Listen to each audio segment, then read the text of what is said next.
నాకు 25 వయసు ఉండేప్పుడు ఆ పర్సు నా మొగుడికి వచ్చి ఇంకొక పర్సు కట్టుకుంటారు కదా, దానికి అది వచ్చి కడుపుతూ ఉండింది. నేను పోయాను, మెడ్రాస్కి పోయాను.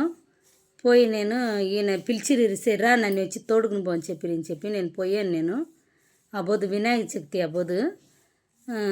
వినాయక చవితి అది పోయి నేను వాళ్ళని తోడుని వస్తుని పెద్ద తప్పు చేశాను. నేను ఏందా మొగునంతా కూడా ఆ పర్సు కడుపుతూ ఉండింది కదా, దాని దిగుండి వీళ్ళు తోడుని వచ్చిండకూడదు కదా, తప్పు కదా, అది పెద్ద తప్పు చేశాను కదా. నేను ఆ తప్పుని వచ్చి ఏళ్ళనట్టు శని ఉండేప్పుడు స్వామి నన్ను కొట్టిరి ఎంతనో బాధలు పడాను, నేను ఎంతనో కష్టపడాను.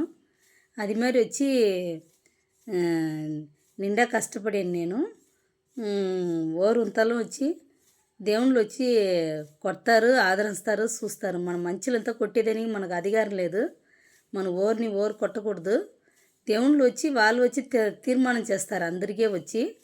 నేను తప్పు చేశానో నాకు అంత దండన పెట్టి స్వామి ఎంతనో నేను నరగాన్ని అనుభవించాను. నేను ఏళ్ళనట్టు శనిలో నేను చేసిన తప్పుకు నా మొగునంతా కూడా నేను వచ్చి ఆ పర్సు కడుపుతూ ఉండింది. నిరమాస గర్భిణి, దాని దిగుండి నా మొగుని తోనొచ్చింది కూడదు కదా, తప్పు కదా. దానికి కదా ఆదరం ముట్టేసి వచ్చిండు. అలా బుద్ధి లేకుండా అప్పుడు ఆ పని చేశాను. నేను దానికి ఎంతో కష్టపడాను. నేను ఎంతనో బాధపడాను. నేను ఎంతనో కష్టం వచ్చి స్వామి వచ్చి నన్ను కొట్రి